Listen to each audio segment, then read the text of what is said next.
Bonjour à tous. Merci Philippe pour ce magnifique top. Bonjour Eric et bonjour à tous Hello, hello.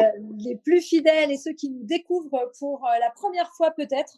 Voilà notre rencontre quotidienne du lundi au jeudi. Nous avons le plaisir avec les speakers.com et l'AFCP de vous proposer des sujets très différents d'un jour à l'autre d'ailleurs et puis de naviguer avec nos différents conférenciers dans différents univers pour pouvoir échanger avec eux d'une manière un peu différente. Alors parfois, vous connaissez leurs conférences, parfois pas. Et l'objectif est véritablement d'apprendre à les découvrir. Alors, les speakers.com qui sont représentés par Eric. Eric, bonjour Eric Blo. Toi, tu mets en relation les conférenciers, les MC avec les organisateurs d'événements, c'est bien ça? Exactement, on appelle ça un speaker bureau. Donc, je suis une agence qui permet de faire du casting de conférenciers pour les gens qui organisent des événements et qui souhaitent faire venir des intervenants extérieurs à leur entreprise. Parfait, merci de cette précision. Et donc, c'est très complémentaire avec l'AFCP, qui est l'Association française des conférenciers professionnels, dont là, l'objectif est plutôt la professionnalisation et puis de permettre également aussi d'ouvrir et de découvrir les conférenciers qui eux-mêmes vont pouvoir, par le biais de l'AFCP notamment, saisir un certain nombre d'opportunités. Et donc, représenté par son président, Philippe Boulanger. Bonjour Philippe. Eh bien, bonjour Virginie, bonjour Eric. Alors oui, effectivement, l'AFCP, c'est l'Association française des conférenciers professionnels. Et je vous invite d'ailleurs à aller voir sur notre site pour notre convention Elevate qui va avoir lieu les 4 et 5 juin, où nous aurons l'occasion, sous le thème Oser la différence, d'avoir un certain nombre de conférenciers, aussi bien francophones qu'internationaux, qui vont venir nous expliquer comment être unique, comment faire la différence, comment ne pas être comparable. Donc, le site, c'est convention-afcp.com. Donc, je répète, convention-afcp.com. N'hésitez pas à venir voir parce que vous apprendrez beaucoup de choses sur la prise de parole en public et comment être différent dans ce cadre-là. Merci beaucoup Philippe de cette annonce. Effectivement, c'est un moment phare pour la FCP notamment, puisque nous allons accueillir plus de 23 conférenciers pendant 2 jours, donc des sujets très variés. Et puis, comme tu l'as dit, oser la différence, c'est le thème. Donc, si vous avez envie de voir des choses un peu différentes, et bien surtout, n'hésitez pas, rejoignez-nous, vous serez les bienvenus. Et aujourd'hui, notre invité, j'ai le plaisir de recevoir Hervé Franceschi. Bonjour Hervé. Salut Virginie. Alors, ce soir, je vous invite à vous reconnecter à la nature. Hervé Franceschi a reçu son enseignement des arbres, des éléphants, des dauphins, des loups. Il communie avec la nature et ce qu'il propose dans ses conférences, dans ses livres et dans son accompagnement, c'est de nous permettre de développer notre puissance personnelle pour vivre en harmonie. Alors, s'il aborde le management avec l'equi-coaching, la performance avec la joie, se mettre du bonheur nous invite avant tout à découvrir qui l'on est, à se connaître et surtout oser être soi. Hervé Franceschi, tu es explorateur, sage, préparateur mental. Je rappelle que tu es un ancien sportif. Tu pratiques également la médecine chinoise. Tu as créé une école de coaching et tu as toujours d'ailleurs ton école de conférencier. Alors, une fois que je t'ai présenté, je voudrais qu'on rentre rapidement dans le vif du sujet. Et donc, nous allons parler de quoi? Bien, de reconnexion à la nature durant toute cette room. Donc, vous allez bien sûr pouvoir prendre très vite la parole et participer avec nous aux côtés de Hervé. Alors, Hervé, si ton livre s'appelle 4 saisons pour trouver sa place dans ce monde, aujourd'hui, tu as choisi d'intituler cette room Trouver sa place pour arrêter d'emmerder le monde. C'est vrai que ça passe un peu mieux à l'oral que sur un livre, je ne te cache pas. Pourquoi ce titre un peu provoque aujourd'hui et pourquoi c'est important, d'après toi, de trouver sa place? Alors, la première partie, c'est j'ai remarqué que, je pense que je suis pas le seul, que quand vous êtes avec des gens qui sont bien, ils se soucient rarement des problèmes des autres en permanence, de créer des problèmes chez les autres. Et s'ils le font, c'est plutôt en blaguant. Donc, j'ai remarqué que on était, quand on allait bien, quand on trouvait son espace, quand on avait trouvé son rôle dans une structure, on était beaucoup plus à même de faire en sorte que cette structure progresse ou qu'on travaille ensemble. Et je pense que le monde dans lequel on vit, c'est un monde parfois qui est à l'image des chaises musicales, dans lesquelles on passe son temps à lever une chaise dans le groupe, et chacun se précipite sur la chaise du moment qu'il y en a une, peu importe que ce soit la sienne, peu importe que ce soit celle du suivant, du moment qu'il y en ait une. Et la majorité des gens que je vois autour de moi ne sont pas vraiment à leur place. Ça ne veut pas dire qu'ils sont à l'opposé, mais ils ne sont pas vraiment à leur place. Des fois, il leur faut une vie pour ça. Et il vaut mieux le trouver, il vaut mieux la trouver, effectivement, cette place en fin de vie plutôt que jamais.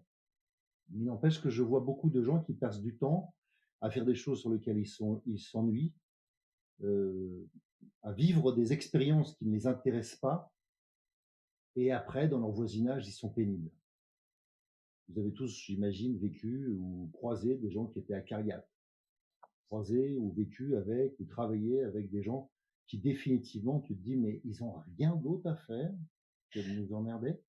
Alors Hervé, justement, moi, je ne voudrais pas t'emmerder, mais simplement, on a un petit problème de micro, on t'entend pas très, très bien. Est-ce Ah, que tu peux éventuellement faire en sorte de lever, le son, qu'on t'entende un petit peu mieux?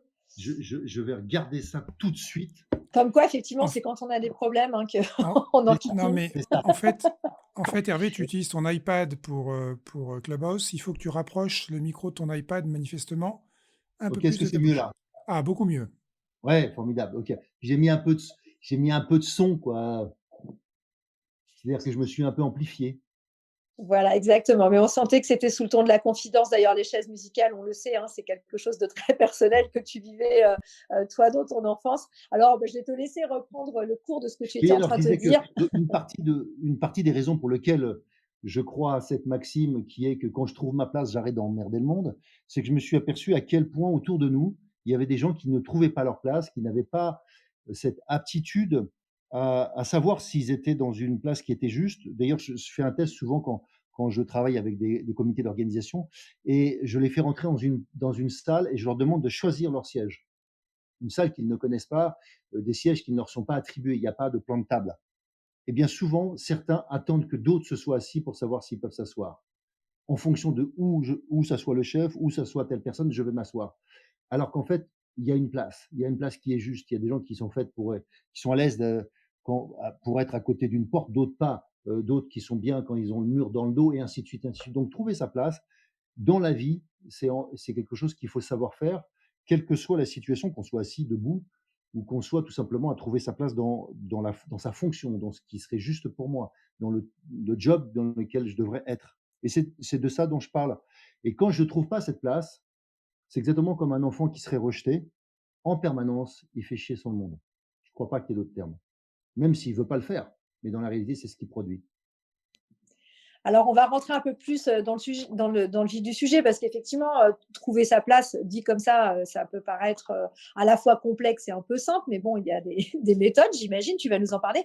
Par Oui, contre, tu as relevé quelque chose que je trouve très intéressant et qui mérite peut-être qu'on s'y attarde un tout petit peu. Quand tu parles de ces chaises, justement, sur lesquelles les personnes se placent, moi, tu as évoqué quand on a préparé, parce que bon, même si on est censé être très spontané, je prépare quand même un peu, hein, moi j'ai encore du mal avec le lâcher prise, j'ai du travail à faire encore, hein.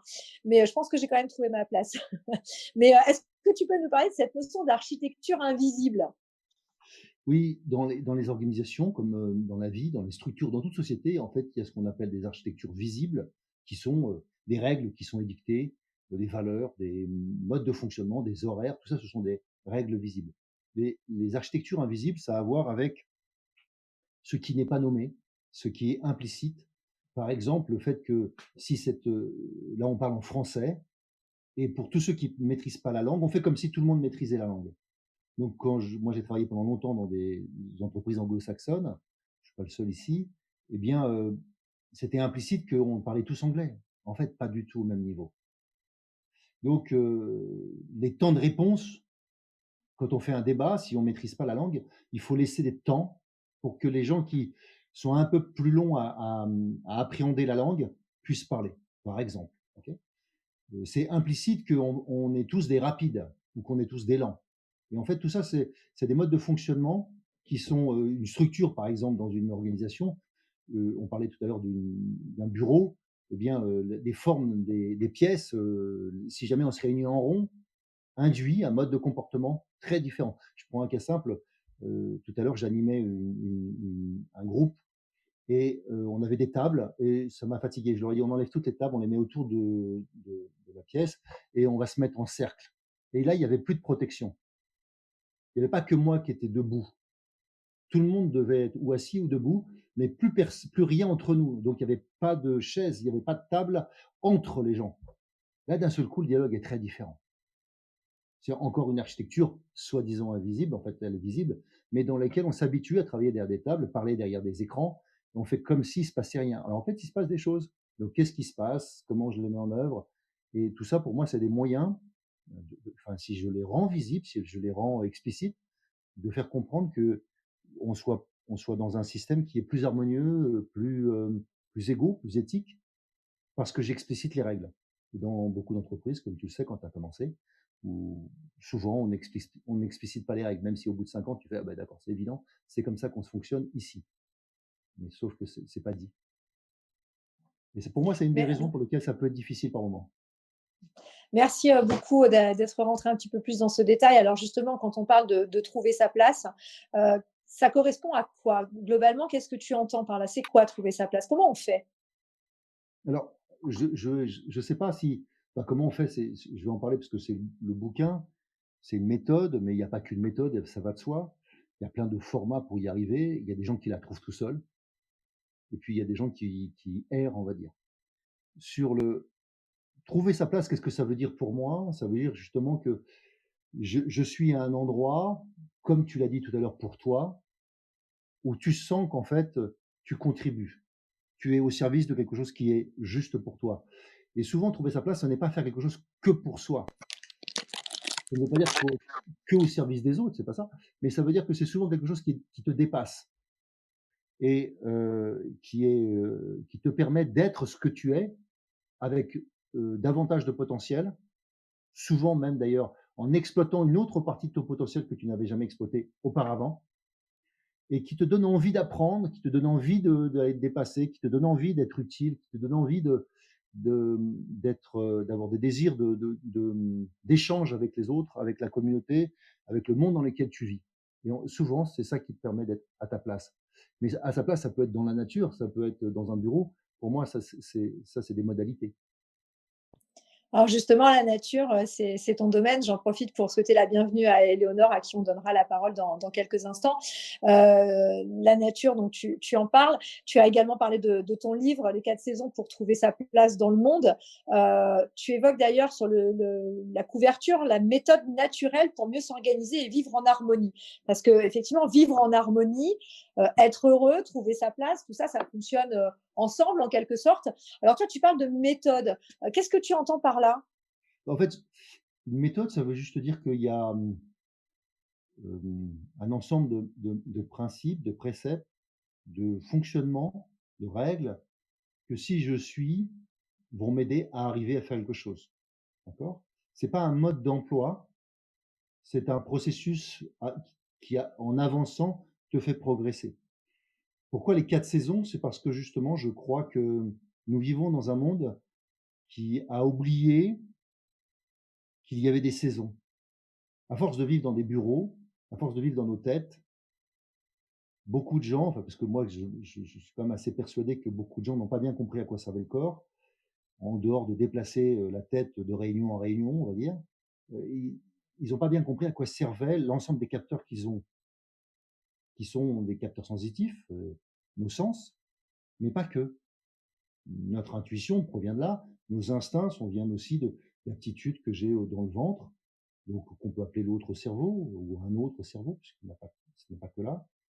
Et tous ces capteurs que nous avons sont des aptitudes qu'il est intéressant d'aller redécouvrir pour beaucoup de gens que moi j'accompagne, qui sont plutôt des entrepreneurs, des dirigeants. Ils ont à prendre des décisions. Beaucoup de gens autour de moi ont à prendre des décisions. Et souvent, c'est le fait de les assumer, de les faire assumer, d'avancer, d'oser accepter. Et certains de nos challenges ne sont pas égaux. Je prends mon cas. Moi, pendant des années, c'est pas difficile pour moi de prendre des décisions et de les assumer, sauf dans certaines situations, par exemple, les registres émotionnels, dans lesquels je n'étais pas si à l'aise que ça. Surtout si ça mettait en peut-être en difficulté, des jugements que j'avais ou des avis que j'avais vis-à-vis de ma famille ou des gens qui m'étaient proches, des amis. Et donc il a fallu que je prenne conscience de ça, de ces modes de fonctionnement, parce que dans certains cas, ça m'a été difficile, ou c'est devenu compliqué parce que notamment j'étais associé avec une partie de ces gens, donc dans du business. Ça a été compliqué dans le business parce que j'avais pas clarifié ces points-là. Donc je reviens sur ce que je disais, les saisons, c'est un moyen pour apprendre des choses sur ce qui se passe. Donc on sème pas en même temps qu'on récolte, même si dans notre société, c'est ce qu'on fait tout le temps. Mais on comprend pas que des fois, ça marche pas bien. On fait tout en hiver comme en été. On ne comprend pas qu'on est malade la majorité du temps. Moi, je suis toujours sidéré de ça, à quel point les gens ne savent pas fonctionner avec leur corps, ne comprennent pas pourquoi ils sont malades, ne comprennent pas qu'ils mettent n'importe quoi dans leur corps et que ça a un impact. Enfin, quand je dis ça, je dis pas que quand tu discutes avec les gens, ils entendent, ils comprennent, mais ils changent pas.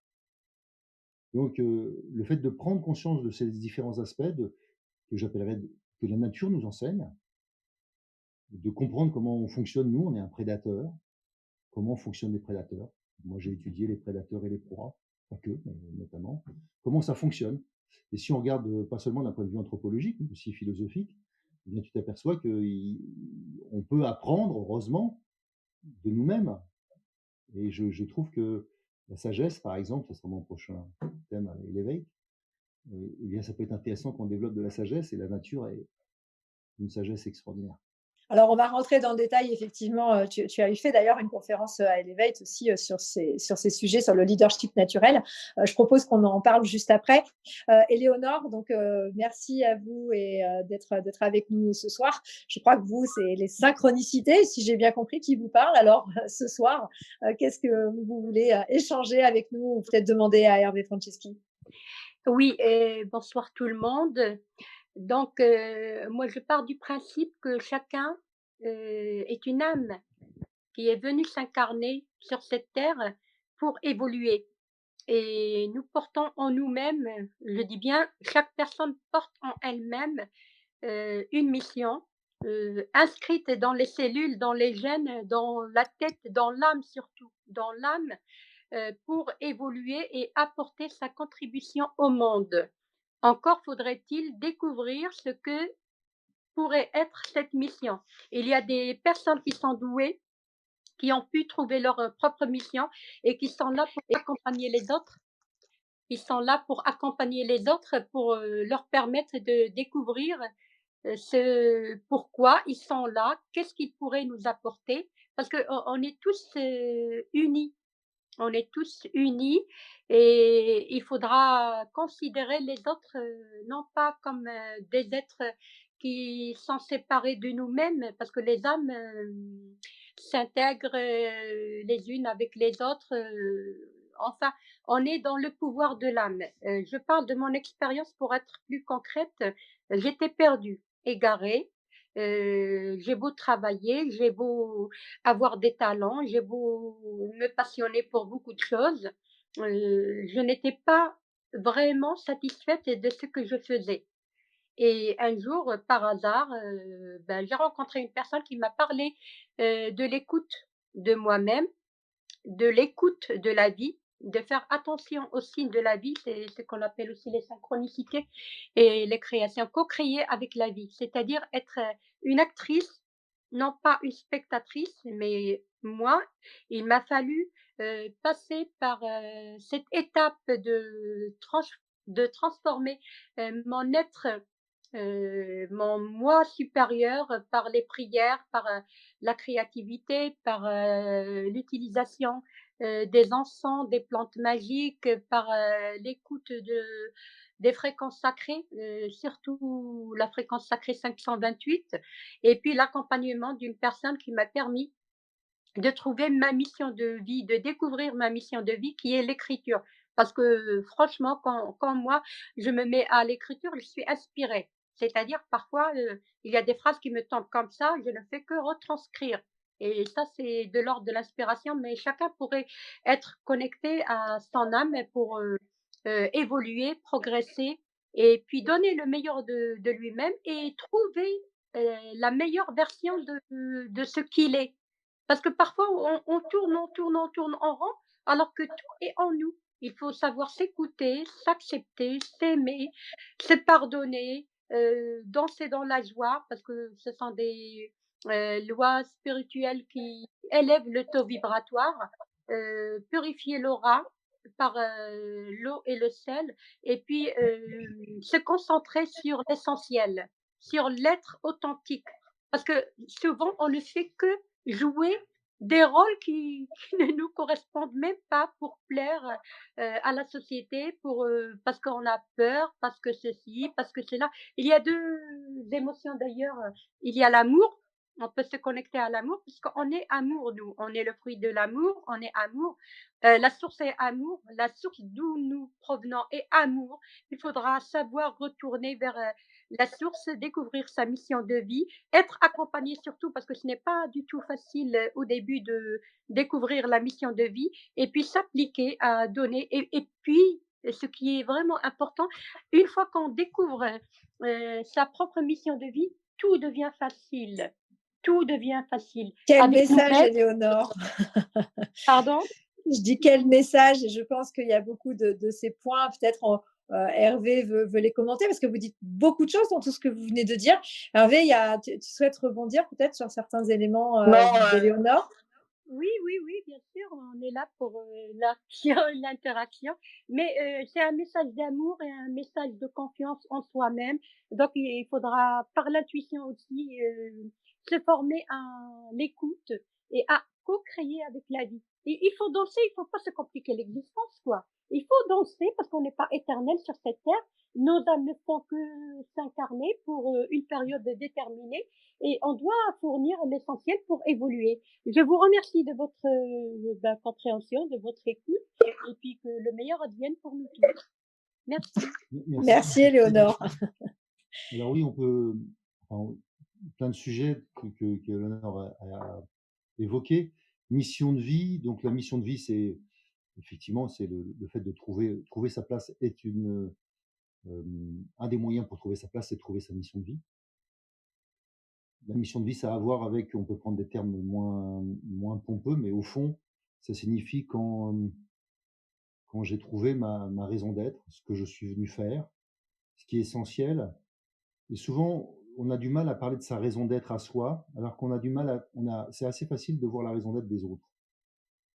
Je prends un cas simple, c'est si tu parlais de ta famille ou des gens qui sont autour de toi, des gens que tu aimes, hein, j'entends, peut-être qu'il y a des gens avec qui on aime moins, dont on a moins envie de parler, mais les gens qui sont proches ou dans un groupe, dans un collectif, si je sais pas, on prend chez Eric Blo, voilà, dans la famille, dans les gens qui sont autour, chez toi Eric, ou tout à l'heure Philippe ou Éléonore, eh bien, si vous regardez les gens qui sont autour de vous, qu'est-ce qui manquerait si une de ces personnes venait à manquer? Est-ce que ce serait de la joie, au-delà de simplement l'amour que je leur porte? Qu'est-ce qui manquerait? Donc, si vous êtes des contributeurs de joie, bah, il manquerait de la joie. Si vous êtes des contributeurs d'aider les gens, bah, il manquerait de l'aide. Si vous êtes des généreux, il manquerait de la générosité, et ainsi de suite. En fait, c'est des choses que vous portez presque malgré vous. C'est-à-dire qu'au fond de vous, vous êtes profondément ça, vous incarnez ça, et plus vous l'êtes, ça vous met en joie, plus c'est juste. Et un des moyens de savoir si on est sur sa mission de vie ou sur son chemin de vie, c'est d'être en joie. La joie c'est c'est l'émotion. Là, je prends ce terme vraiment pas que dans un sens spirituel, dans un sens d'éveil le plus large possible. La joie est le moyen pour savoir quand vous êtes sur votre chemin de vie. Parce qu'en fait, à chaque fois que vous la croisez, chaque fois que vous croisez ce chemin de vie, vous serez en joie.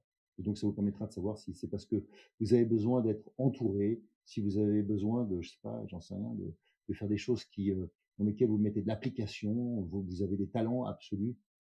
Par talent, j'entends des aptitudes innées qui vous ont été délivrées, que vous savez ensuite développer. Okay.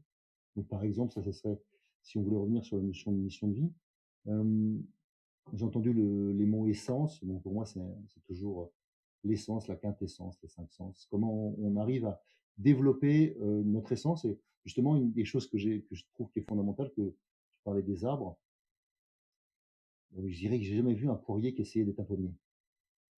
Jamais. Chez les humains, c'est fréquent. Alors, je ne sais pas s'il y a d'autres éléments, parce qu'Éléonore a dit beaucoup de choses sur lesquelles tu veux revenir. C'est intéressant cette notion, effectivement, que la joie, finalement, est comme un baromètre Mmh. et nous permet, en effet, de savoir si on est sur la bonne voie ou pas. Alors, justement, quand on parle de cette voie, Éléonore a évoqué le fait d'une rencontre, par exemple, et qu'elle a été Mmh. accompagnée. Ouais. Il se trouve qu'il y a des gens, et j'ai cru comprendre dans ce que tu disais tout à l'heure, Hervé, que il y a des personnes qui ne trouvent jamais leur place quelque part, qui errent en quelque sorte, et pour autant d'autres, à un moment donné, on ne sait pas pourquoi, alors peut-être justement une rencontre ou un appel, je ne sais pas, l'éveil, je ne sais pas comment on peut l'appeler. Comment tu expliques, il y en a, c'est peut-être la crise de la quarantaine, j'en sais rien, qui les réveille un moment, mais comment tu expliques que parfois, voilà, il y a un temps donné, qu'est-ce qui se passe? Est-ce que il y a une raison particulière? Est-ce qu'on ressent un besoin particulier d'aller chercher cette mission de vie? Je pense qu'il y a toujours un appel en nous et après on l'écoute pas. Tu vois, je pense que depuis qu'on est enfant, adolescent, on a eu des appels entre guillemets, intérieurs, j'entends, des choses qui t'ont poussé à aller faire des choses qui sont essentielles pour toi. Mais je sais pas, j'en sais rien, ça peut être le fait que, hem, c'est pas dans ta famille, c'est pas dans ta culture. Donc c'est difficile d'aller se mettre contre sa famille, contre sa culture. Donc il y a des moments où on n'a pas osé faire et peut-être qu'on a attendu 20 ans et à un moment donné, on se dit: «Bon, c'est bon là, maintenant j'ai envie de vivre ma vie». Il y a une notion qui est pour moi importante là-dedans, c'est être adulte. Par adulte, j'entends pas devenir chiant. J'entends, c'est ce que disent les enfants, hein, quand tu leur demandes ce que c'est qu'être adulte, c'est être chiant, globalement, hein. C'est le 1er critère. J'avais fait une étude il y a une vingtaine d'années là-dessus. J'ai interviewé 2 500 enfants, à travers les écoles dans lesquelles j'ai travaillé et le premier adjectif qui sortait à propos d'un adulte, c'est sérieux et chiant. C'était formidable. Donc, je me suis rappelé à quel point j'avais pas envie de devenir adulte. Et, et dans le vrai sens du terme, un adulte, c'est celui qui ne fait pas référence à ses parents. C'est celui qui prend ses décisions par lui-même, sans être en permanence tributaire de l'éducation qu'il a, de ce qu'il est, même si il y a mes croyances, il y a mes valeurs, il y a mes fondements. Une partie, évidemment, vient de ça, mais elles sont pas en opposition ou est obligé d'être en accord, comme si, qu'est-ce que mon père ou ma mère penserait, ou les gens qui m'ont éduqué. C'est là qu'on arrête d'être un enfant. Ça ne veut pas dire que je me soucie pas de ce qu'ils pensent, mais c'est que je peux prendre mon choix librement. Et donc dans une partie de ce que tu as dit, pourquoi on ne le fait pas avant? Parce qu'il y a une partie de ça, des choses sur lesquelles on n'a pas envie de remettre en cause ceux qui sont autour de nous, peu importe que ce soit un establishment, que ce soit une fonction, que ce soit, je sais pas, j'en sais rien. Moi, je me rappelle quand j'étais patron d'une entreprise américaine que j'ai quittée et puis, on m'a dit, «Mais Hervé, pourquoi tu quittes ce job, quoi?» Bah, parce qu'en fait, ça me convenait plus. Justement, j'y trouvais plus ma place et je voyais bien à quel point les gens me disaient: «Ah! Qu'est-ce que tu es libre d'oser faire un truc pareil, parce que moi je pourrais pas». Et je me suis senti, troublé à quel point j'ai une partie j'en ai accompagné une ou 2 de ces personnes, comme coach, parce que j'avais commencé déjà à faire des études de coaching, donc ils m'ont rappelé ensuite. Mais j'étais surpris à quel point on peut rester enfermé dans des choses qui ne nous conviennent pas et mais parce que l'argent, parce que, le statut, parce que, je ne sais quoi, plein d'autres choses qui font qu'en fait, on va attendre plus loin. Alors l'ancienne formule, ce serait à ma retraite, d'accord? Et voilà, moi je suis, pas désespéré, mais j'ai beaucoup de compassion, on va dire. Tu sais, quand je suis face à ce genre de personnes, je vois l'enfant, je vois pas l'adulte. Je vois pas le chiant justement. Je vois pas celui qui s'ennuie ou qui s'emmerde, si je veux rester dans le vocabulaire. Je vois l'enfant qui arrive pas à sortir de sa cage. Je vois l'enfant qui ne s'autorise pas. Et s'autoriser, c'est être l'auteur de sa vie. Donc c'est ça qui m'intéresse plus, moi, c'est comment j'aide les gens autour de moi à être les auteurs de leur vie. Je Alors, on va mieux, y arriver. Justement, j'en profite, Hervé, pour souhaiter la bienvenue à tous ceux qui nous rejoignent ce soir sur cette room organisée par lesspeakers.com et la FCP. merci. Donc, nous avons démarré à 18h30 avec notre invité Hervé Franceschi ce soir.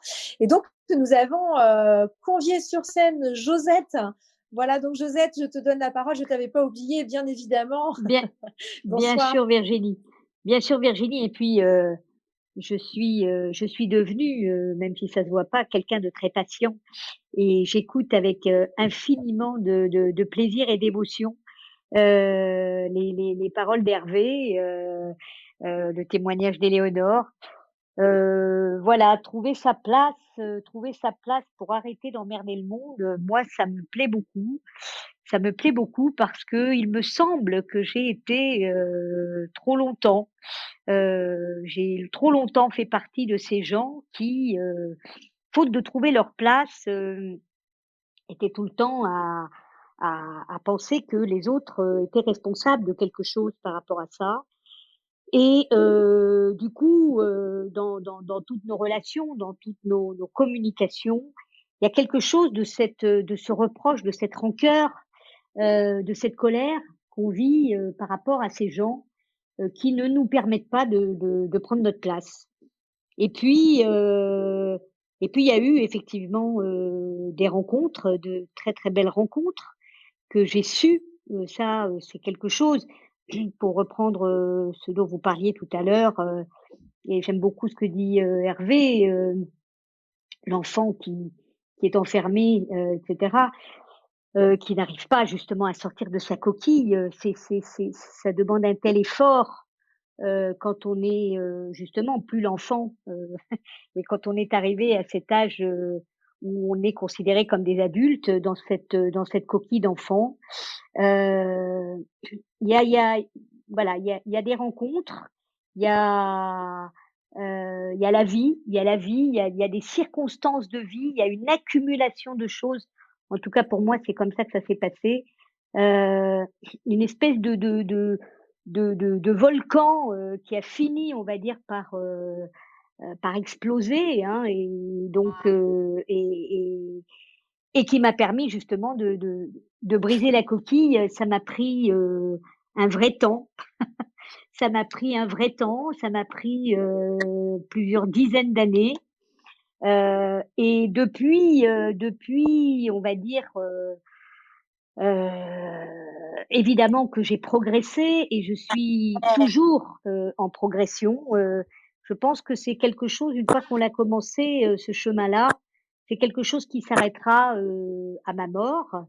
Donc j'espère que je vais vivre encore longtemps parce que c'est un chemin qui me fascine et je voudrais donc, par rapport à ce que disait Hervé au début en disant, «On ne sait pas à quoi notre corps nous sert» et Dieu sait que ce corps, en ce qui me concerne, a été vraiment un objet de conflit, avec moi-même, et que je l'ai longtemps ignoré, dans tout ce qu'il avait à me dire et je dois dire que, j'ai découvert, grâce à Hervé, et Sylvie Franceschi, donc en 2019, quand j'ai eu la chance de partir à Bangkok pour aller, rencontrer les éléphants et encore hier, dans une journée d'équipe coaching avec les chevaux, j'ai vraiment vécu,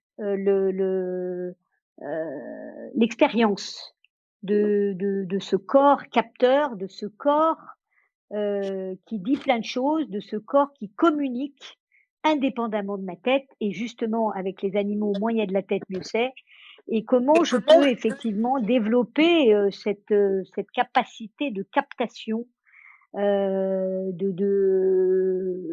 et de me connecter à quelque chose à l'intérieur de moi qui est tout sauf, de la pensée, organisée. Et ça pour moi c'est quelque chose de fantastique et c'est vraiment de l'ordre de l'enfant parce que quand on est là, dans cet état-là, avec l'animal, on est dans le jeu, J-E-U. On est dans la joie de jouer. On a 5 ans et là, on a beau avoir l'âge que j'ai, on voudrait, vraiment, faire, le chemin en retour et rester comme ça, et on se dit: «Mais pourquoi je suis pas née, au milieu des chevaux? Pourquoi, j'ai jamais eu, ne serait-ce qu'un chat?» Et et donc voilà, je pense avoir, cessé, en tout cas je l'espère infiniment, pour le plus grand nombre, cesser d'être cette personne, qui emmerde le monde, parce qu'elle n'a pas trouvé sa place et être aujourd'hui vraiment, c'est ma mission, transmetteur de joie. Je suis un passeur de joie et je crois que aujourd'hui, quand on me connaît, la première chose qui se dégage de moi, c'est quand même cette joie. Et donc, c'est aussi ça qui me fait dire aujourd'hui à quel point je suis reconnaissante à la vie, à tous ceux que j'ai rencontrés, à Hervé, à Tao l'éléphante et Sylvie Franceschi et les chevaux qu'on a croisés hier. Combien je leur suis reconnaissante de me nourrir et de nourrir cette joie en moi pour avoir toujours l'impression que elle est encore en devenir. Voilà ce dont je Mer- voulais témoigner. Merci beaucoup, Josette, pour Virginie, ce partage. s'il vous plaît, une seule, Oui, une minute pour livrer à tout le monde, à toutes les personnes qui m'écoutent. La loi de la gratitude est triomphante. Si vous êtes perdu, égaré, que vous ne trouvez personne pour vous aider, remerciez la vie, remerciez l'univers, remerciez les forces positives, remerciez vous-même dans la joie, dans la danse, et attendez-vous à ce que des miracles se produisent. Je parle en toute connaissance de cause. Je l'ai vécu moi-même. J'ai donné ce secret que moi j'ai trouvé, qu'on m'a donné, la loi de la gratitude. Il faut être dans la loi de la gratitude. Remercier, remercier. Attendez-vous au meilleur et vous allez créer, co-créer avec la vie. Il va vous répondre et vous envoyer les personnes appropriées pour vous aider. Voilà, Oui. c'était Oui, Éléonore, je voudrais juste dire, moi les il faut ne m'ont jamais aidé. Ce qui m'a aidé, ce sont les mains qui se sont tendues, ce sont des gens qui ont su me dire, tout ce que tu as déjà fait, c'est grand, t'as pas besoin d'en faire plus. Donc voilà, je voulais finir là-dessus parce que je voudrais redonner la parole à Hervé s'il a envie voilà, de reparler de tout ça.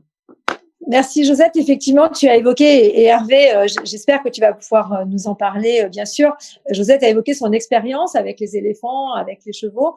On sait que c'est une des particularités qui te correspond. Est-ce que tu peux nous en parler? Quelles expériences tu fais? Qu'est-ce que ça nous apporte? Comment ça nous aide à trouver notre place? Alors, je reviens juste sur le dernier mot, sur la partie gratitude. Donc oui, Éléonore, c'est une clé fondamentale de la gratitude. D'ailleurs, c'est ma première Tu semaine. peux parler un tout petit peu plus fort, Hervé, parce que vraiment là, c'est parler, je difficile. peux mettre un peu de volume. C'est bon pour vous là? Merci. Donc je disais que la gratitude, c'est fondamental aussi. Oui, j'en suis persuadé. C'est pour ça que c'est mon premier sujet dans le bouquin. Donc savoir remercier la vie, parce que justement, une des raisons pour lesquelles on est pénible, c'est qu'on ne regarde pas ce qui nous arrive, on ne regarde pas ce que nous avons, on regarde ce que nous n'avons pas. La deuxième chose que je voulais reprendre sur ce que tu disais tout à l'heure, Josette, donc merci de ton témoignage. Et oui, j'ai eu la chance aussi de participer à ton éveil. Enfin, je sais pas comment appeler ça autrement. À trouver, que tu trouves davantage ta place. On y a participé, on n'est évidemment pas les seuls. Tu es sur ton propre chemin et nous, on essaye de, enfin nous, on essaye. On a participé à quelque chose auquel tu as souscrit. Un certain nombre de personnes viennent tous les ans tester ce qu'on fait avec les éléphants et ce qu'on fait avec les chevaux ou avec d'autres animaux. Alors à quoi ça sert? Pourquoi faire ça? Il y a plein de raisons pour lesquelles on peut être intéressé par l'EQ coaching, qui donc un travail euh, qui n'est pas d'écu-thérapie, juste pour préciser. L'écu-thérapie, c'est un processus thérapeutique.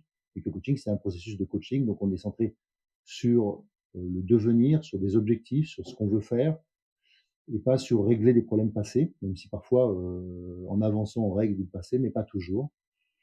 Donc, dans le processus de l'EQ coaching, c'est un travail qu'on fait avec les chevaux, et les chevaux ont une aptitude, ils ont survécu depuis la nuit des temps, parce que ils ont une aptitude de connaître, de ressentir le rythme cardiaque que vous avez, ce qui autorise en fait un zèbre à boire à côté d'un lion ou d'une panthère. Et comment fait-il alors qu'il pourrait se faire bouffer dans la seconde qui suit? Eh bien parce que il sait exactement le rythme cardiaque du prédateur qui est à côté de lui, et que en fonction de ce rythme cardiaque, en fonction de ce qu'il vit, il sait s'il est en danger ou pas. Parce que lui, il sait qu'il est une proie. Et comment il sait qu'il est une proie? Parce que depuis la nuit des temps, il court, lui, il fuit. Quand nous, par exemple, nous contrôlant. Nous voulons maintenir, tenir, contrôler. C'est ce que nous faisons quand nous avons peur. Et l'inverse des chevaux, justement, ils courent, ils fuient. Et donc cette aptitude à fuir leur a permis de survivre depuis plus longtemps que nous sur cette terre. Sur le fonctionnement donc des chevaux, c'est un élément qu'on va appeler miroir. Ils ont une aptitude, c'est que quand vous allez mettre dans un rond de longe, on va dire que c'est un rond de 20 mètres de diamètre, dans lequel vous mettez un cheval avec une personne. Le cheval, dans la seconde où vous êtes rentré dans ce rond de longe, il sait exactement qui vous êtes, comment vous fonctionnez, s'il y a un danger ou pas de danger. Et comme c'est un éternel second, il est toujours en train de savoir ce que vous allez faire. Il s'adapte à vous. Et parce que vous ne faites rien, il se passera rien. Parce que vous faites quelque chose, ou parce que vous êtes quelque chose de différent. Parce que souvent, il y a une confusion entre l'être et le faire. Ça serait peut-être un peu long de parler de tout ça aujourd'hui. Mais en fait, dans cette confusion, il y a une raison pour laquelle je ne prends pas ma place. Par exemple, souvent, pour donner une anecdote, les gens qui se retrouvent au centre, c'est normalement la place que vous devriez avoir, et le cheval devrait être à l'extérieur. Même si on est en collaboration, ce n'est pas un rapport de dominance, c'est un rapport de collaboration. On va travailler ensemble. Quand je dis travailler, on va œuvrer, on va marcher ensemble, comme je le ferais avec un ami. Et donc, je ne sais pas qui lead quand je suis avec un ami. Je ne sais pas si c'est lui ou moi. Si je m'arrête pour faire mon lacet, il va pas partir obligatoirement, il va m'attendre, et ainsi de suite. Donc, au bout d'un moment, je ne sais plus si c'est le cheval qui lead ou si c'est moi qui lead. Et c'est cette collaboration qu'on essaie d'obtenir. Mais là, je prends un exemple. Une personne est au centre et le cheval vient. Et la personne est assez contente parce qu'elle se dit, le cheval s'intéresse à moi. Parce que si le cheval ne vient pas, peut-être qu'il s'intéresse pas à moi. Et donc, j'ai un problème avec, il s'intéresse pas à moi, donc je vaux rien. Bref, on pourrait partir dans une litanie ensuite de choses qui fait que c'est difficile pour cette personne. Mais en fait, le cheval vient et à ce moment-là se colle à la personne et fait comme ça avec. Il la pousse très légèrement. Et là, la majorité des personnes pensent qu'elle vient chercher un câlin. Non, elle dégage la personne. Elle dit simplement que tu prends pas ta place, t'existes pas. Donc, si je traduis, des fois, c'est un message un peu trop dur, donc je le dis plus les élégamment que je viens de le faire. Mais dans l'absolu, c'est ça que le cheval te dit. Il t'oblige à prendre ta place. Et donc, c'est pour ça que c'est un exercice aussi assez intéressant. Le travail qu'on fait avec les éléphants, le cheval, pour moi, c'est l'école de management. Si jamais on devait, quand je dis management, je parle aussi bien de vos enfants. En tant que parent, c'est énorme ce que vous pouvez apprendre sur vous, sur votre fonctionnement en une demi-journée. En une journée, c'est des progrès énormes. Et je le fais avec des managers, avec des dirigeants qui dirigent depuis des années, qui savent comment ils fonctionnent et dysfonctionnent. Et ils sont en une demi-journée, on décrypte tous les dysfonctionnements de l'entreprise. J'entends de management, okay, de personnes en termes de management. C'est assez puissant, c'est très rapide. Et l'avantage des chevaux, c'est qu'ils ne vous critiquent pas, ils ne vous jugent pas, ils n'ont pas d'avis, pas de commentaires sur vous. Donc c'est assez rapide pour apprendre des choses sur soi. Après, ça peut être agréable, désagréable. Mon rôle, c'est de le faire en toute bienveillance. Le travail qu'on fait avec je sais pas si on peut appeler ça un travail, l'expérience qu'on va vivre avec les éléphants, ça a à voir avec sa puissance personnelle. Et c'est un mot qui est souvent pas compris parce que la puissance, c'est quelque chose qui est conceptuel, technique. Quand on parle à la majorité des gens de développer de la puissance, beaucoup parlent de force. S'ils comprennent les éléments techniques, on va dire la force multipliée par la vitesse, ils comprennent qu'il y a un deuxième composant qui s'appellera la vitesse. Mais comment j'obtiens la force et la vitesse? C'est ça qu'ils vont faire en général. Alors qu'en fait, la puissance, c'est la force multipliée par la vitesse. Comment je vais multiplier deux éléments, deux parties que j'arrive à comprendre intellectuellement? Mais déjà, c'est pas toujours évident quand je vais te demander Virginie, mets-moi plus de puissance. Là, maintenant, développe ta puissance. Donne-moi plus de puissance de toi. C'est pas toujours simple, c'est pas toujours compréhensible.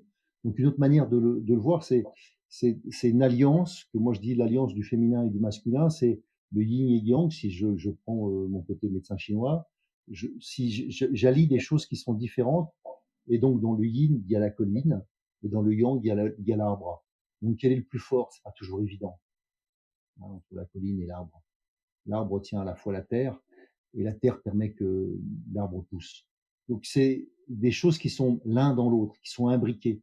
Et c'est plutôt ça, cette multiplication. Et en fait, souvent, on essaie d'expliquer des concepts alors qu'il faut les vivre. La connaissance, c'est ça, connaître sans faire, ne pas connaître. Donc il faut expérimenter quelque chose, vivre quelque chose, et de là, j'arrive à tirer un apprentissage, une expérience, une sagesse peut-être, si j'arrive à en tirer des leçons.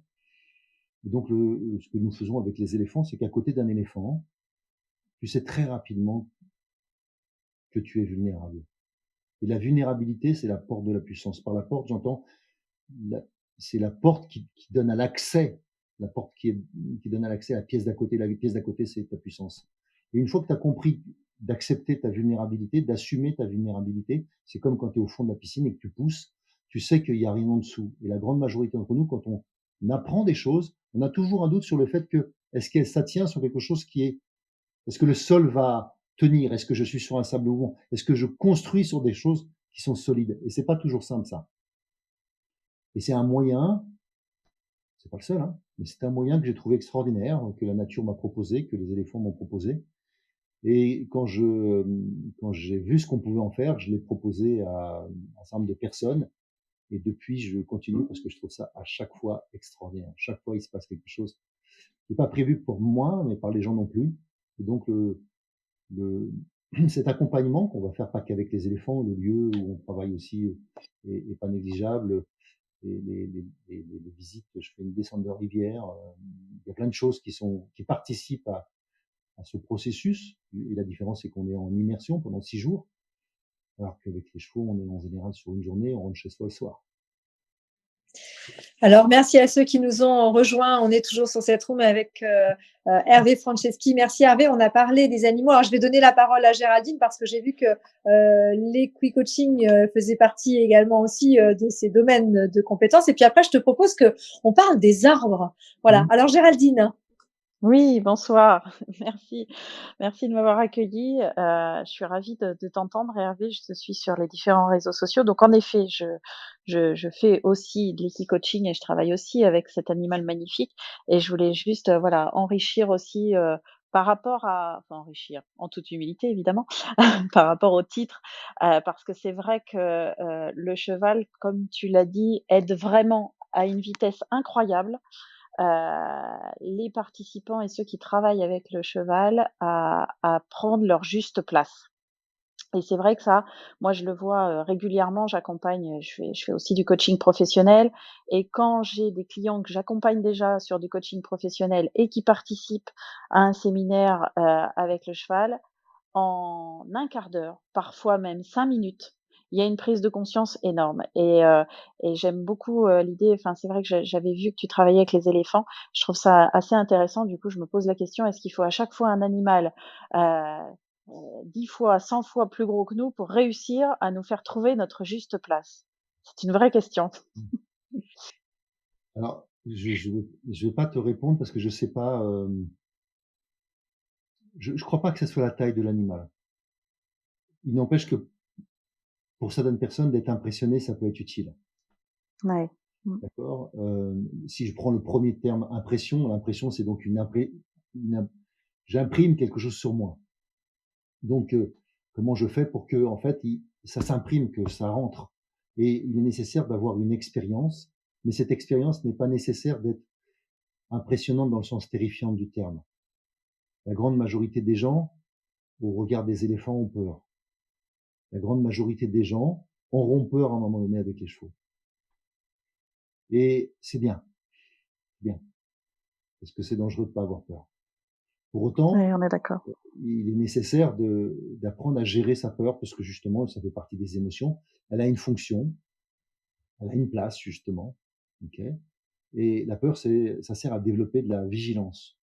Et donc, la vigilance, ça me permet d'être normalement présent à moi, à l'écoute de ce qui se passe, mais sans son activité. Si je reste dans la peur, par contre, ça me rigidifie, je reste dans le froid, et évidemment, là, je ne saurais plus rien faire. Donc c'est comment je vais sortir de la peur. Donc un des moyens, c'est la traverser pour développer ce qu'on appelle du courage. Tout le monde, tout le monde peut apprendre ça. Donc par exemple, c'est un des enseignements pour moi, que j'utilise avec les chevaux et les baleines ou les éléphants, les animaux qui peuvent impressionner les gens. Moins le cas en général avec les dauphins.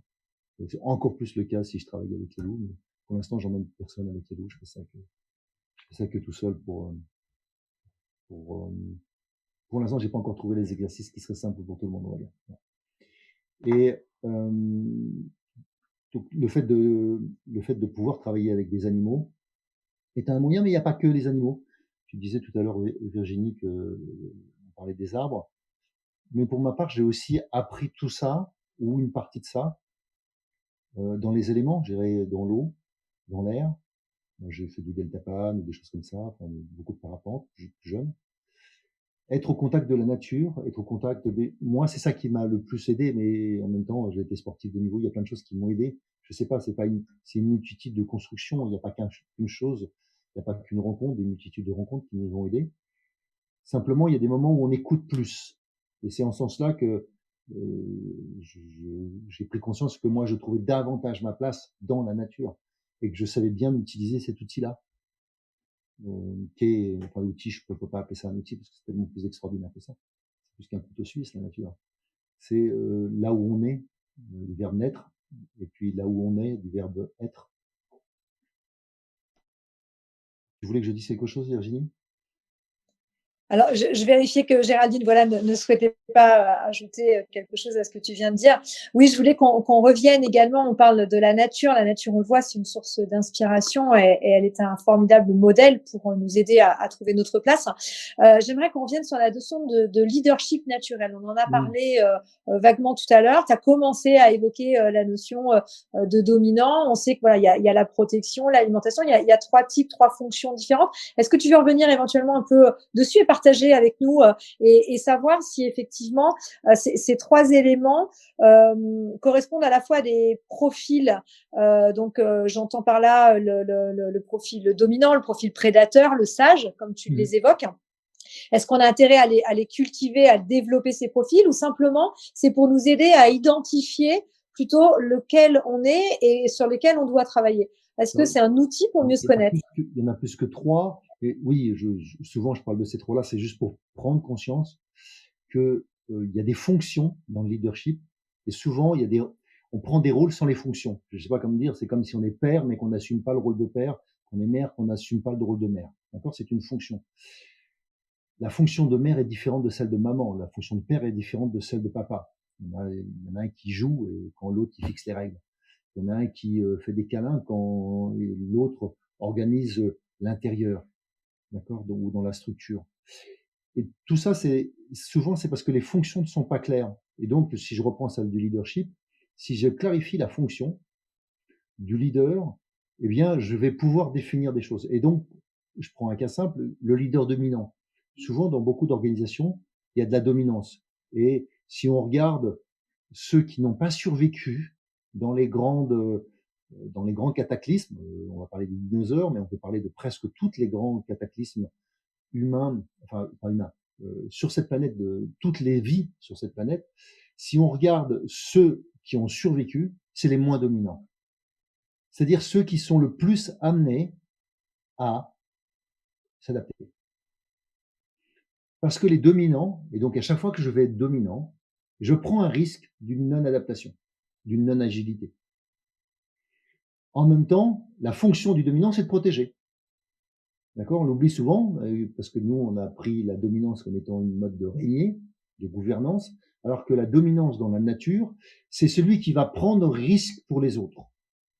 C'est celui qui est là pour protéger l'autre, que ce soit une femelle, souvent, par exemple, chez les chevaux, ce sont souvent les femelles, alors que dans d'autres, je sais pas, chez les gorilles, ce sera les mâles. Donc, suivant les essences, il y a des mâles ou des femelles qui vont être les dominants. Et les dominants ont des privilèges, mais qui sont liés au fait que derrière, il faut que ça soit le plus fort pour protéger le groupe. Et c'est lui qui va prendre tous les risques pour que les autres n'en prennent pas. Alors que nous, dans nos structures, le dominant, il se sert, il bouffe, et il s'assoit sur le reste. Et il prend pas le risque quand il faudra le prendre. Donc ça, c'est une perversion du système. Mais sinon, dès que vous êtes, par exemple, en mode dominant, il suffit que je le vois pour beaucoup de gens, dès que je parle pour m'amuser mal de leurs enfants, hop, le dominant va sortir. C'est-à-dire, le protecteur va sortir.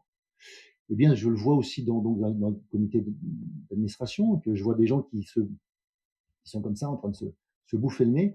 Il y en a un qui devient dominant, en fait, simplement parce qu'il pense qu'on est sur son territoire. Donc, c'est un processus de territoire. Nous sommes une entité, on va dire un groupe. Nous sommes dans des fonctions grégaires, c'est-à-dire qu'en groupe, comme les chevaux notamment, comme beaucoup d'autres espèces, nous fonctionnons en groupe et donc la notion de territoire est essentielle. Et donc quand tu viens sur mon territoire, je peux avoir juste envie de protéger mon territoire. Pourquoi le lion fait du bruit? C'est pour dire que sur le périmètre dans lequel tu entends le son, eh bien tu es sur ton territoire. Après tu acceptes de rentrer sur ce territoire avec les risques que tu peux avoir à encourir, tu le sais. Donc ce processus, c'est que le dominant, c'est celui qui protège un territoire et ceux qui sont sur les territoires. Il n'a pas toutes les fonctions. Une autre fonction, par exemple, tout à l'heure, c'était la fonction nourricière. Donc si je nourris le groupe, j'ai d'autres habilités, en général les nourriciers, ou qui peuvent aller dans des formats de prédation, de prédateurs. On n'est pas obligé d'être là, après moi, plus rien ne repousse. On peut être dans je cueille, je nourris, d'accord. La recherche, c'est une fonction de nourricière. D'accord. Et donc en conséquence, il faut s'adapter à un nouvel environnement, aller sur des territoires qui sont pas les miens, prendre des risques. Donc on va développer de l'agilité. Et pour moi, c'est des et souvent dans nos structures, on a mis des ou. Donc si on est dominant, je vais dominer, y compris ceux qui nourrissent et qui sont à mon service. Donc si je prends conscience qu'il y a différentes fonctions, la sagesse, donc qui a pour fonction essentiellement la transmission, et donc et non pas comme anciennement le contrôle de la connaissance, le contrôle du savoir. Et donc, toutes les sociétés qui se sont mis en dominance sur la sagesse ont perdu aujourd'hui. D'accord? Avec, pas que Wikipédia et Internet, mais globalement, il est de moins en moins possible de conserver un savoir unique, même quand on le vend, il est copiable très rapidement. Donc, si je suis pas en train d'évoluer, ma valeur ajoutée est faible. Donc voilà, pour moi, dans le leadership naturel, pour donner une définition simple, qu'est-ce que j'appelle le leadership naturel par rapport à du leadership? Le leadership, c'est une aptitude à influencer, à l'idée, à faire en sorte que les gens avancent ou produisent quelque chose.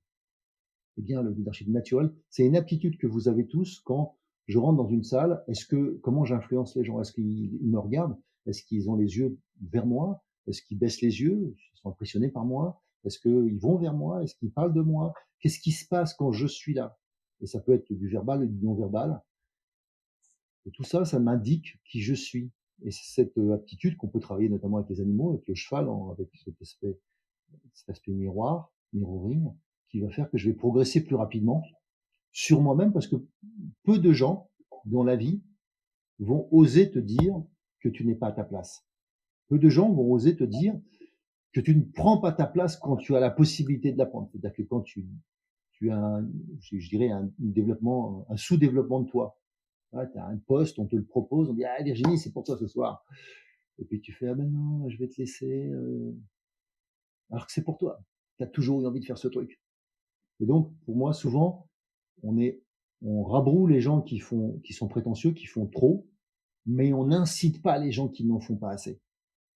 Et donc la difficulté de pas trouver sa place, elle est dans les deux sens et elle est beaucoup plus souvent dans nos sociétés quand je n'ose pas, quand je prends pas, quand je n'y vais pas. Évidemment qu'il y a des gens qui en font trop. Alors, on parle d'oser, justement. Moi, j'ai envie de dire, vous qui êtes avec nous, osez peut-être prendre la parole avec Hervé ce soir. Peut-être vous avez des témoignages ou des questions. Je ne sais pas si vous avez eu l'occasion de participer à ces conférences. C'est vrai que ton livre également est extrêmement riche. Alors, il a cette particularité de nous mettre vraiment au centre, puisqu'il y a de nombreux exercices à l'intérieur. On a le choix aussi de la manière dont on veut l'utiliser, puisque comme tu le disais, tu l'abordes par 4 saisons, mais après tout, est-ce que parce qu'on est au printemps, on va commencer vers le printemps, ou est-ce que ça correspond plus à une phase de notre vie? Est-ce que tu peux nous donner peut-être une grille de lecture? Parce que je le trouve passionnant. Moi, personnellement, je l'ai découvert il y a déjà plusieurs mois. Je l'ai toujours à mes côtés. J'y reviens très régulièrement. J'aime beaucoup les contes également que tu utilises pour transmettre et faire passer des messages. On sent le sage, là d'ailleurs, dans ces transmissions de contes. Tu peux nous donner un peu le mode d'emploi, Hervé, de ce livre? Que je rappelle d'ailleurs, je rappelle le nom, 4 saisons pour trouver sa place dans ce monde. Oui, alors, dans le livre, on va trouver à la fois des contes, de tête, je crois qu'il y a 66 contes.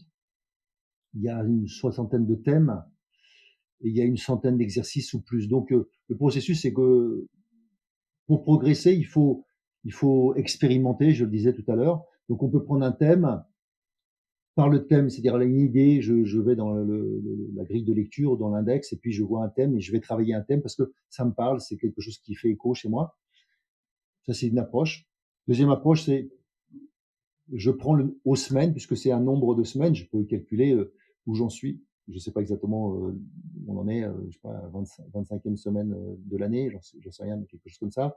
Eh bien, je vais à la 25e semaine pour me mettre en mai et puis après suivre la suite.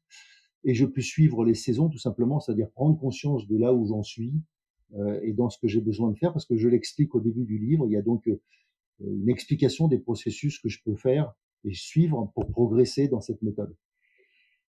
Les contes ont une fonction fondamentale pour moi.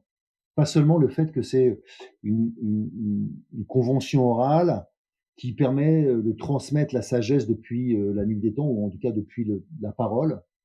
Et c'est une manière de transmettre, en tout cas moi j'ai choisi des contes que j'appellerais initiatiques ou des contes de sagesse, qui ont une vocation de me faire réfléchir, de prendre un thème autrement, de me l'expliquer autrement. J'ai toujours aimé ça, raconter des histoires pour prendre du recul sur moi ou sur la vie.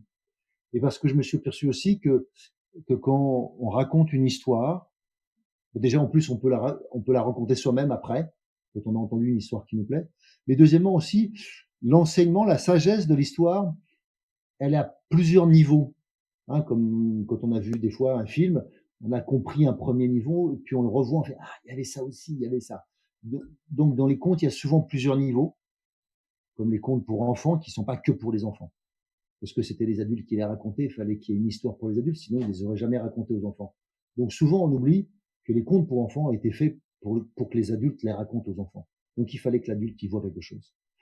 Et ces doubles niveaux, ou il y en a au moins des fois 2 ou 3 niveaux, qui me permettent de comprendre autrement, comme dans les fables de La Fontaine. Il y a la fable en elle-même, mais il y a aussi la morale ou ce que La Fontaine a voulu nous raconter, qu'est-ce qu'il veut nous dire derrière. Et ce qui m'a paru intéressant de temps en temps, c'est d'essayer de mettre en lumière un ou deux aspects du conte pour pouvoir le travailler. Donc, une autre manière de progresser sur soi, que ce soit, je sais pas, les thèmes comme la joie, l'amour, la confiance en soi, l'essence. J'ai entendu, je sais pas, le corps, donc je pense que c'est un point important pour moi. Mais aussi savoir jouer, savoir exister par le jeu. On est dans une société qui voudrait théoriser beaucoup de choses, et je pense que dans le jeu, il y a beaucoup de choses qui ne sont pas théorisables, qui sont juste à vivre, à expérimenter. Et tout à l'heure, on a parlé aussi de la prise de conscience, et je trouve que dans ces contes ou dans ces exercices, il y a beaucoup de moyens pour augmenter sa conscience. Parce que pour prendre une décision saine et juste dans la vie, ou s'organiser, il est nécessaire d'être en conscience. Et c'est vraiment ce qui manque à chacun de nous, la conscience. La conscience, c'est le pilote. Et moi, je m'aperçois souvent que quand on n'arrive pas à prendre une décision, et pour l'avoir expérimenté peut-être des milliers de fois avec des sportifs de niveau, avec des dirigeants de haut niveau, avec des gens qui ont l'habitude de prendre des décisions rapidement et qui doivent le faire, que quand ils sont en incapacité, c'est toujours la conscience qui n'est pas présente. Et dès que je remets la conscience, c'est une évidence. Dès que j'ai pas la conscience, il manque le pilote dans la voiture. Je voudrais que la voiture avance tout seul.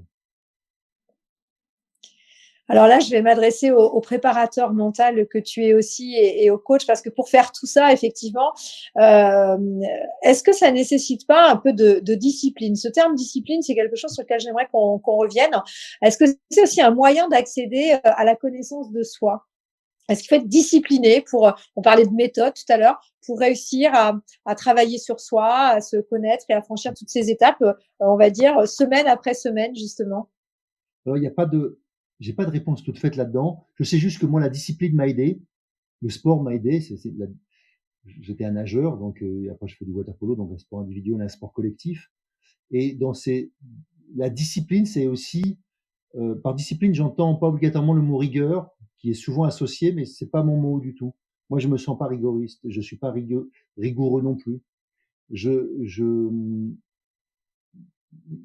une grosse énergie et que je peux mettre à profit à un moment, et je vais mettre beaucoup d'efforts, et après je vais avoir des creux.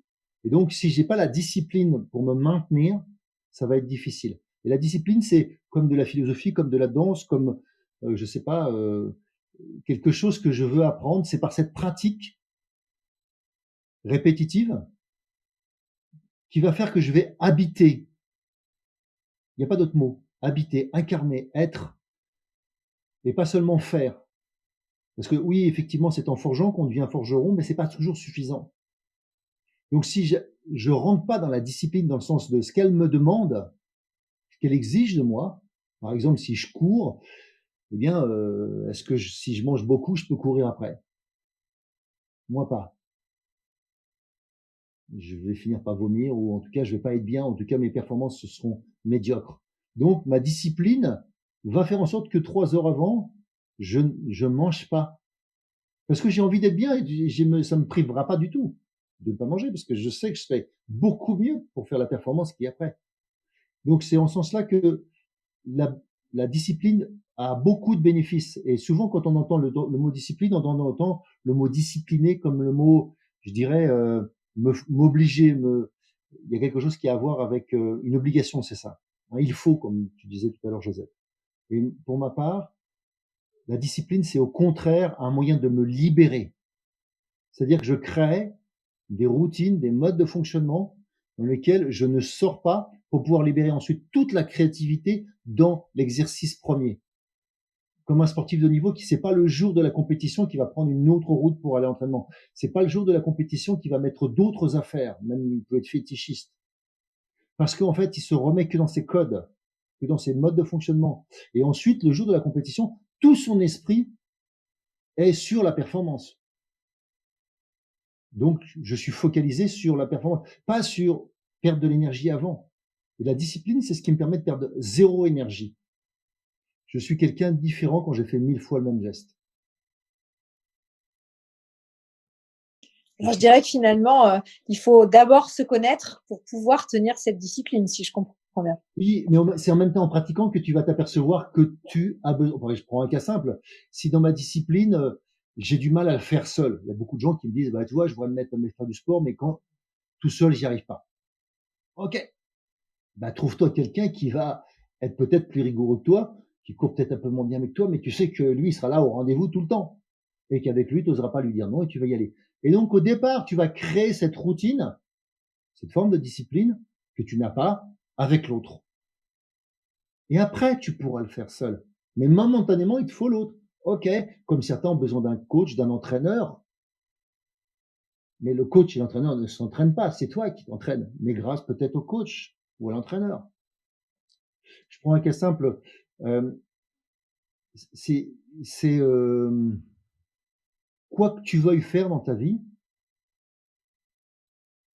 il y a un moment ou un autre où on peut, quand on a trouvé sa place ou quand on trouve que il y a quelque chose qui nous plaît, qu'on a envie d'aller plus loin, eh bien, il y a beaucoup de moments dans ta vie où tu vas procrastiner, tu vas pas faire ce qui est nécessaire, tu vas attendre. Voire même, tu passeras carrément à côté d'une carrière, d'un potentiel. C'est-à-dire en ayant pratiqué un peu, en ayant vu que c'était pour toi, mais pour autant, tu vas pas y aller. Et souvent, ce qu'il a manqué là, c'est la discipline. Par discipline, une fois de plus, l'amour de la routine. L'amour de tous ces liens que j'ai créés, de toutes ces interfaces que j'ai créées pour que ce que je fasse me plaise. Je sais pas si vous animez ces soirées, ces rooms, c'est sûrement parce qu'il y a un plaisir à le faire. Et Effectivement. en 2 mots, tu vois, envie, une envie. Alors justement, puisqu'on parle d'envie et qu'on va commencer à arriver au terme de cette room, puisque nous sommes ensemble depuis 18h30, avant de te laisser la parole pour un dernier message par rapport à ce sujet qui est le nôtre aujourd'hui, de trouver sa place pour arrêter d'emmerder le monde. Personne, je crois, a priori, n'a souhaité forcément nous rejoindre. Donc, c'est à Eric et à Philippe que je vais laisser ces mots de conclusion. Alors, avez-vous été inspirés, messieurs?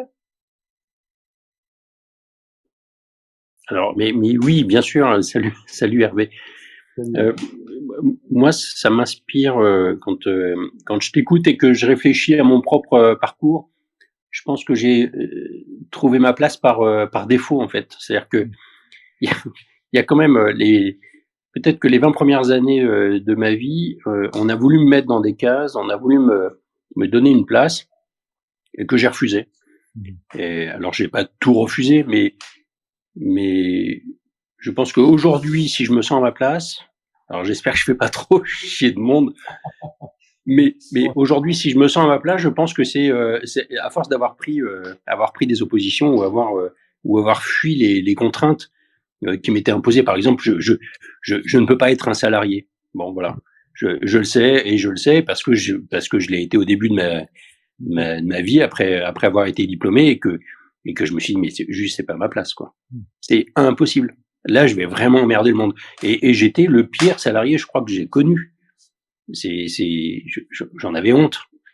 Et moi qui ai après créé des entreprises avec beaucoup de salariés, j'étais content chaque jour de pas croiser mon double en plus jeune, quoi. Et donc, j'ai eu l'impression de trouver ma place, non pas parce que j'étais observateur, mais parce que j'étais un peu dans l'opposition. J'étais un peu en mode rebelle, en fait. Bon, par contre, ton histoire d'éléphant, tu m'en avais déjà parlé, mais ça, c'est quand même. Je pense qu'il va falloir que je me renseigne sur les prochaines dates, parce que ça donne quand même très très envie. Ouais. Philippe, T'as je bien raison. propose qu'on fasse une expédition à la FCP avec les speakers. On va faire en direct d'un lieu où il y a des éléphants, écoute. une room. Bah écoute, ce qui est certain, c'est que j'ai envie de participer. Alors j'ai déjà fait un equi-coaching avec avec Hervé. C'était très amusant d'ailleurs, parce qu'en plus, en tant qu'ancien cavalier, on a des réflexes qui sont très différents avec les chevaux. Et donc j'ai redécouvert une relation vraiment très différente avec les chevaux.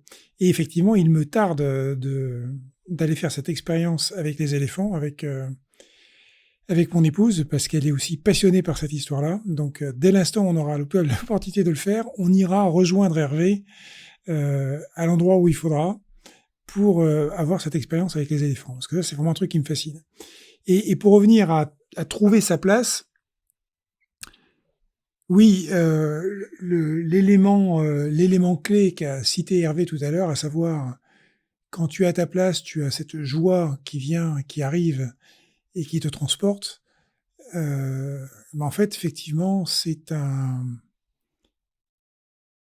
élément clé, en fait. Je m'en étais pas rendu compte, mais à chaque fois que je vois Hervé, à chaque fois que je l'entends parler, j'apprends des choses. Donc, je ne me lasse pas. Merci Hervé. Merci Philippe. Merci Eric. Merci beaucoup. Alors effectivement, on arrive à la fin de cet échange et on aurait pu aborder encore plein d'autres sujets, bien sûr, comme l'intuition, par exemple, rentrer plus dans le détail de l'harmonie, plein de choses, parce qu'avec toi, c'est toujours passionnant, Hervé, le temps passe très, très vite. Alors, pour clore cette room, je vais pas revenir sur tout ce qu'on a entendu, puisqu'on a parlé de raison d'être, on a parlé de trouver sa mission, on a parlé d'énormément de choses, l'enfant qui est en soi. On a juste compris que quand on avait trouvé sa place, en effet, on était moins chiant, comme sont les adultes, comme tu l'as dit. Quel est le message que tu aimerais peut-être nous transmettre, si en quelques mots tu devais nous donner, alors peut-être pas un conseil parce que c'est pas forcément mais voilà, ton message, ça serait lequel? Ah, si j'avais un message, difficile pour moi, ça, un seul. Mais en fait, oui, s'il y a un message, quand même, la joie, c'est un tel vecteur de puissance intérieure, de bien-être intérieur, de guérison intérieure. C'est impressionnant comme les gens joyeux sont différents physiquement. Depuis le temps que j'enseigne ça, je dirais que je vous incite vraiment à prendre conscience de la joie. Et par la joie, je distingue vraiment la joie du plaisir. Hein. D'accord, ok. La joie est, si je suis trivial, la joie est orgasmique quand le plaisir est juste une jouissance. Donc ça veut dire que dans la jouissance, ça monte et ça descend. L'orgasme, ça s'expanse. Donc si ça s'expanse pas dans votre corps, ce n'est pas de la joie. Ça peut être quelque chose de très agréable, mais ce n'est pas de la joie. En conséquence, vous n'allez pas produire les mêmes neurotransmetteurs et la même puissance intérieure. Et donc oui, voilà, simplement, la joie, c'est rappeler que la joie est le moyen le plus simple qui nous a été donné, un cadeau extraordinaire, pour pour valider que nous sommes sur notre route, que nous sommes sur notre chemin, que nous arpentons cette vie avec joie. Alors, comme vous le savez, vous commencez à me connaître maintenant, j'aime bien clore toutes mes animations, y compris celles des rooms, par une citation. Alors là, je vais te lancer un petit challenge, Hervé, parce que c'est une citation que j'ai trouvée dans ton livre, justement, et j'aimerais que tu me trouves l'auteur. Et cette citation dit « Vivre en harmonie avec ses valeurs est l'une des clés du bonheur ». Oui, je connais l'auteur, oui. Ouais, je crois que c'est toi. Hein. Merci beaucoup pour ce partage, Hervé. Bravo, Je vous invite bravo, merci. véritablement à découvrir en effet et ses conférences et son livre.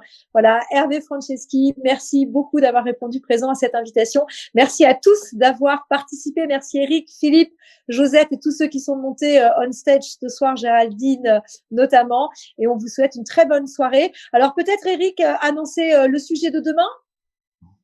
Et tu crois que je m'en souviens?